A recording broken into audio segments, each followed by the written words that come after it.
My niece spread rumors that I was having an affair to break up my marriage. My sister laughed. She's just dramatic. I'd been paying for her college apartment. I called the landlord that day. She can be dramatic on a park bench. Lease terminated. My wife came home at 6:47 p.m. on a Tuesday, and she wouldn't look at me. Wouldn't make eye contact. Wouldn't look at me at all. She walked through the front door, set her purse on the counter, and stood in the kitchen with her arms crossed tight against her chest, tears running down her face in silent streams. "Rachel, what happened?" She shook her head. Wouldn't answer. Just stood there crying, staring at the floor tiles like they held some answer I couldn't see. I'd been married to this woman for 11 years. I knew her moods, her silences, the way she processed stress. This wasn't stress. This was devastation. This was the look of someone whose entire world had just been rearranged without her consent. "Please talk to me. Whatever it is, we can—" "Were you at the Marriott on Route 9 last Thursday?" The question hit me like a physical blow. Not because I was guilty, I wasn't, but because I understood instantly what was happening, what someone had done. "What?" "No, I was at work. You know I was at work. Someone saw you, with a woman. Dark hair, red dress. They said you were holding hands in the parking lot. They said they watched you go inside together." "Rachel, that's insane. I've never—" "She described your car, Marcus. She described the dent in the rear bumper. She described your jacket, the gray one with the—" Who said this?" Rachel finally looked at me. Her eyes were red, swollen, absolutely shattered. "I don't know. Someone told Deborah at work, said they felt bad, that they didn't want to get involved, but their conscience wouldn't let them stay quiet." My stomach dropped, because I knew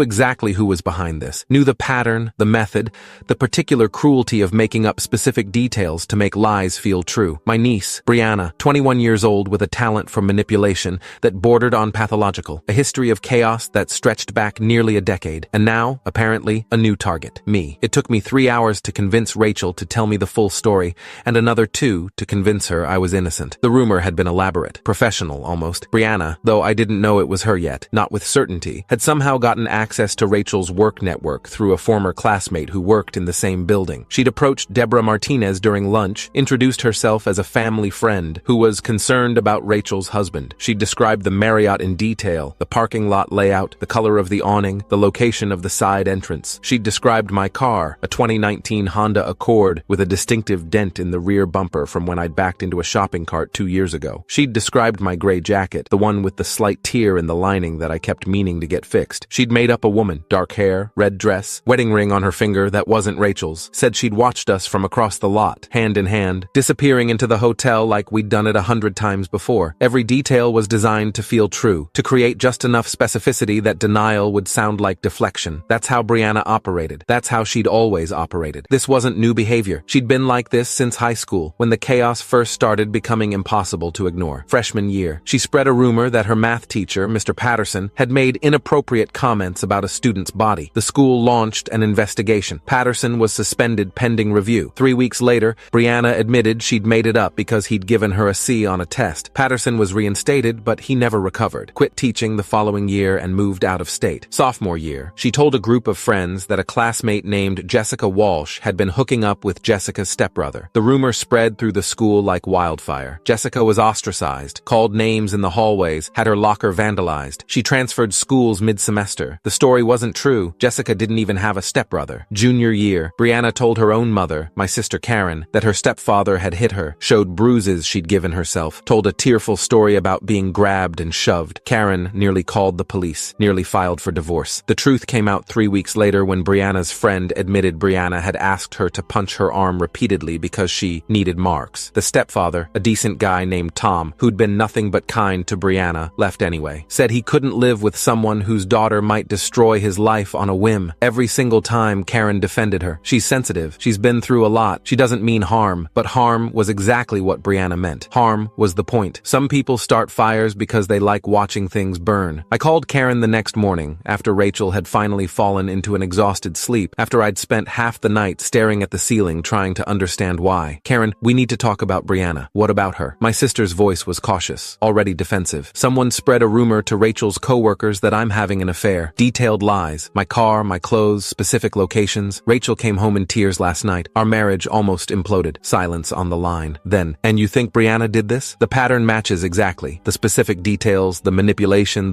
That's ridiculous. Brianna loves you. You're her favorite uncle. Karen, I'm her only uncle. And that's exactly why she'd have access to details about my life, my car, my jacket, where I work. You're being paranoid. She would never." She accused Tom of abuse. She got Mr. Patterson suspended. She nearly destroyed that girl Jessica's life. This is what she she does. Karen's voice went cold. She was a child. She made mistakes. She's grown now. She's 21, and she just tried to blow up my marriage. You don't know that. You have no proof. I didn't. Not yet, but I would. I'm going to find out the truth, I said. And when I do, there are going to be consequences. Don't you threaten my daughter. Marcus, I'm not threatening anyone. I'm telling you what's going to happen. I hung up before she could respond. The proof came faster than I expected. Rachel's coworker Deborah agreed to meet with me the following Saturday. She was nervous, understandably, but she'd felt terrible about the role she'd played in spreading the rumor and wanted to help make it right. The woman who approached me was young, Deborah said. Early 20s maybe. Blonde hair, very put together. She said her name was Amanda and that she was a friend of Rachel's family. Did she say specifically how she knew us? She said she'd known Rachel since college, that she'd been at your wedding. Rachel and I had met after college. We hadn't had any mutual friends at our wedding from her school days. Brianna, however, had been there, 8 years old at the time. Flower girl in a dress my sister picked out. Anything else you remember about her? Deborah thought for a moment. She had this way of talking, really confident, really detailed. She made it sound so real. I didn't even think to question it. Did she leave any contact information? Any way to reach her? No, but Deborah hesitated. She did mention something about being in town for school stuff. Said she was staying near the university campus. Brianna went to State, 20 minutes from where Deborah worked. I showed Deborah a photo of Brianna from my sister's Facebook page. Her face went pale. That's her. That's Amanda. But she said she lied. Her name is Brianna. She's my niece. Deborah's hand flew to her mouth. Oh my God. Oh my God. I'm so sorry. I had no idea. She seemed so sincere, so concerned. That's how she operates. That's what she does. I thanked Deborah for her honesty and went home to tell Rachel. Here's what Karen didn't know, what nobody in my family seemed to realize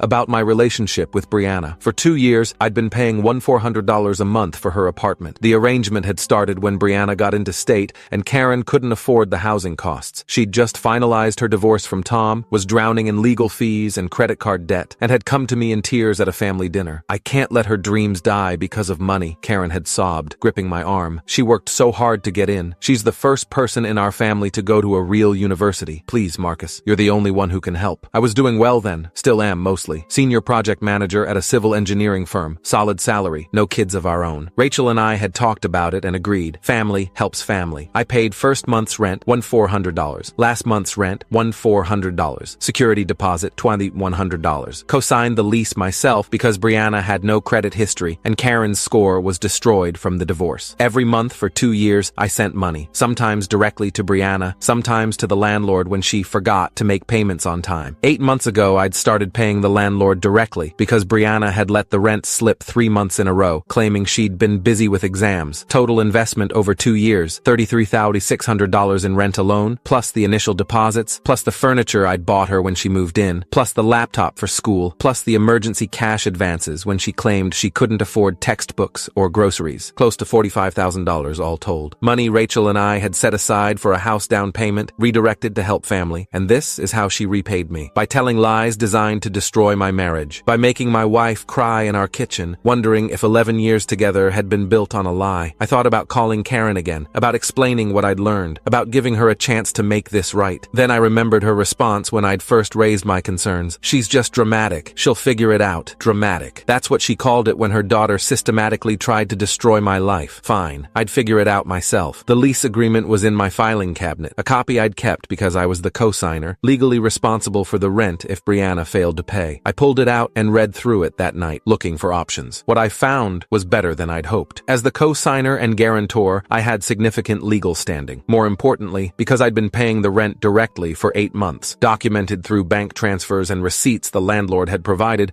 I had a strong argument that I was the de facto tenant. I called Robert Mitchell, a real estate attorney I'd worked with on a project years earlier, and explained the situation. If you've been paying rent directly for that length of time, and the primary tenant has been in effective default, you have options, he said. Depending on the lease terms and local regulations, you could potentially initiate termination proceedings yourself. It's not typical, but it's not unprecedented either. What would that look like? 30 days notice to the landlord that you're withdrawing as guarantor and terminating your financial involvement. The landlord can then decide whether to work with the primary tenant independently or terminate the lease for lack of qualified financial backing. I had Robert draft a letter that afternoon. Then I called the landlord directly. His name was Gerald Hoffman, 62 years old, managed a portfolio of 12 rental properties near the State campus, had dealt with Brianna's payment issues from the beginning. Mr. Chen, I appreciate the call, he said when I explained the situation. Frankly, I've been dreading this conversation. Your niece has been challenging to work with. How so? Late payments, noise complaints from neighbors, a party 6 months months ago that caused damage to the common areas. The only reason I haven't terminated is because you've been reliable. You're the one who's actually made this tenancy work. I'm withdrawing my financial support, I said. Effective immediately. She can either qualify on her own, which I doubt she can, or you can proceed with termination. Gerald was quiet for a moment. I'll need something in writing. I'll have my attorney send it today. And you understand this means? I understand exactly what it means. 30 days notice. Standard termination procedures. I could hear him typing something on his end. I'll process the paperwork this afternoon. She'll receive formal notice within 48 hours. Thank you, Gerald. Mr. Chen, for what it's worth, I have 2 daughters. If someone did to them what you've described, I'd do the same thing. I sent one text to Brianna that afternoon. Your lease ends next month. I'd start packing. She didn't respond for 6 hours. I imagine she spent that time trying to figure out if I was serious. Calling Gerald, calling Karen, maybe calling the university housing office in a panic. Then my phone exploded. 16 texts in 45 minutes. 4 missed calls. A voicemail where she was sobbing, actually sobbing, claiming she didn't mean it, that she was just joking around, that she didn't think anyone would take it seriously. I was just messing around, Uncle Marcus. I didn't think Deborah would actually tell Rachel. I thought it would be funny. Please, please, please don't do this. I'll apologize. I'll do anything. Just don't take my apartment. I read every message, listened to every voicemail. Then I put my phone down and didn't respond. There's a certain kind of person who only apologizes when consequences arrive, who says, I didn't mean it, when what they actually mean is, I didn't expect to get caught, who cries and begs not out of remorse, but out of fear. Brianna was that person, had always been that person. The apologies weren't real. They were just another manipulation tactic, another attempt to make the problem go away without actually changing anything. I wasn't playing that game anymore. Karen called that night,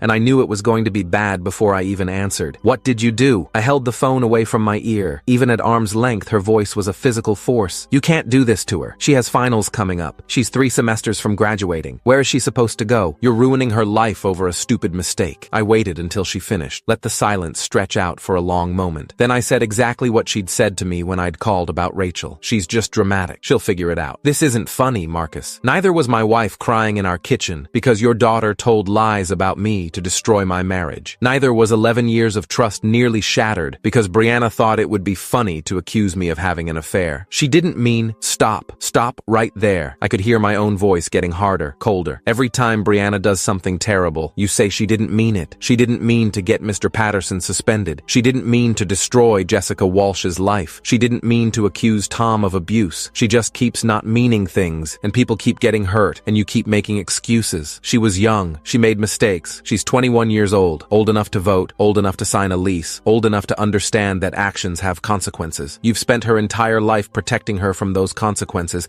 and this is what you've created. Karen was crying now. You can't do this. You can't punish her like this. I'm not punishing her. I'm just stopping my support. Those aren't the same thing. She can find another apartment. She can get a job. She can take out loans like every other college student in America. What she can't do is live rent-free on my money while trying to destroy my family. She's family too. No, family doesn't do what she did. Family doesn't try to blow up marriages for entertainment. Family doesn't make up detailed lies to hurt people who've done nothing but help them. I took a breath, steadied myself. Here's what's going to happen, Karen. Brianna's lease terminates at the end of the month. She can figure out her living situation on her own. If she reaches out to me again, I won't respond. If you keep defending her behavior instead of holding her accountable, I won't respond to you either. Marcus, I'm done. We're done. This conversation is over. I hung up. The next 4 weeks were chaos. Karen mobilized the entire extended family against me, called our mother, our aunts, our cousins, painted me as a monster who was destroying a young woman's life over a silly joke. Aunt Patricia called to tell me I should be ashamed of myself. Cousin David sent a long Facebook message about the importance of forgiveness. Our mother called crying, begging me to reconsider, saying that I was tearing the family apart. I explained the situation to each of them, told them exactly what Brianna had done, showed them the text messages, the proof I'd gathered, the pattern that stretched back years. Some of them understood, most didn't. She's just a kid, Aunt Patricia said. Kids make mistakes. She's 21, I said. How many more lives does she get to destroy before we stop calling them mistakes? No answer. Brianna showed up at my door twice during those 4 weeks. The first time she was crying, mascara running,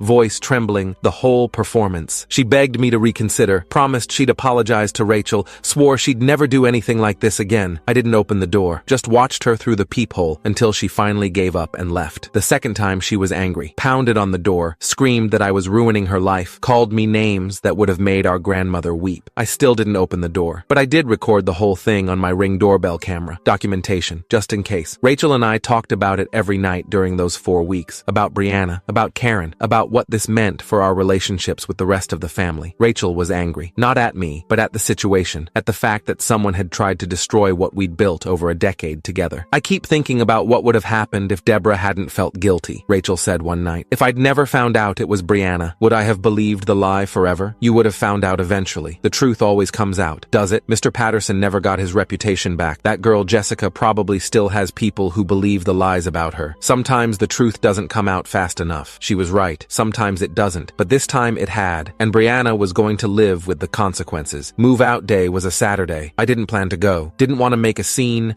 Didn't want to give Brianna or Karen any ammunition to paint me as vindictive or cruel. But something made me drive past the apartment complex that afternoon. Some need to see it with my own eyes, to witness the consequence, so it felt real. Brianna was in the parking lot, loading garbage bags into the back of Karen's Camry. Her roommate, a girl named Lindsay, who I'd met once at a family gathering, was standing on the second-floor balcony, arms crossed, watching with an expression I couldn't quite read. Brianna looked exhausted, defeated, smaller than I remembered. She looked up as my car passed. For a second, we just stared at each other through the window. I saw recognition in her eyes, then something else, anger, maybe, or shame, or some combination of the two. I didn't stop, didn't wave, didn't say anything. I just kept driving. Last I heard, Brianna's sleeping on Karen's couch. The apartment she'd had, the one I'd furnished, that I'd paid for, that had been her home for 2 years, went to someone else a week after she moved out. Gerald found new tenants almost immediately. College towns are like that. Brianna dropped 2 classes because she couldn't handle the commute from Karen's place, which is 45 minutes from campus. Her academic advisor, I heard this through cousin David, who's apparently the family's designated information broker, told her she might not graduate on time anymore, might need to take an extra semester, which she can't afford, which Karen certainly can't afford. She's apparently looking for a job now, retail probably, or food service. The kind of work she's always looked down on, always assumed she was too good for. Karen still hasn't spoken to me. Neither has Aunt Patricia or cousin David or most of the extended family. They've chosen their side, and I've been written out of the story. That's fine. I can live with that. But here's the thing about consequences. They don't require other people's approval. I didn't pull Brianna's lease to be vindictive. I didn't do it to punish her, though punishment was certainly deserved. I did it because actions have to mean something. Because spending $45,000 to help someone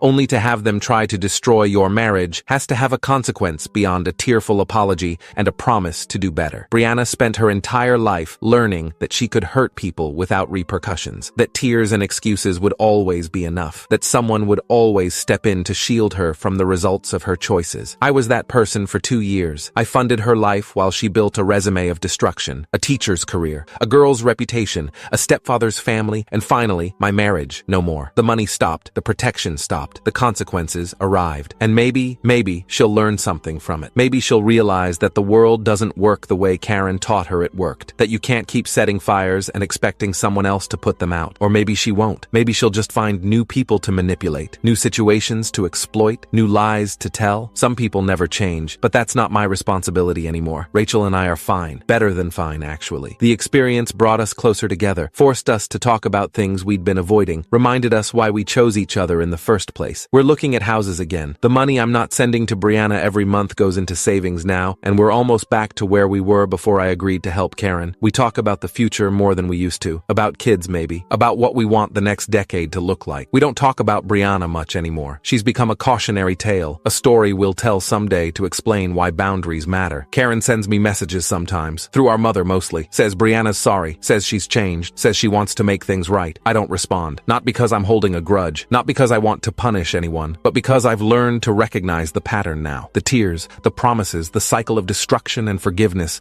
that enables the next round of destruction. Some cycles have to be broken. I broke mine. My sister called me dramatic when I told her what Brianna had done. She was right, in a way. The whole thing was dramatic. The elaborate lie, the calculated manipulation, the tears and screaming, and 4 weeks of family warfare. But here's what Karen never understood. Drama cuts both ways. Brianna thought she could create chaos without consequence, thought the drama would always flow in one direction, outward, toward the people she targeted, while she remained safely untouched at the center. She was wrong. I didn't fight her, didn't argue or negotiate or try to convince anyone of anything. I just stopped participating, withdrew my support, let gravity do the rest, and now she's living the drama she created. Every day, waking up on her mother's couch. Every day, commuting 45 minutes to classes she can barely keep up with. Every day, living with the consequences of thinking she could hurt people without cost. That's not revenge. That's just physics.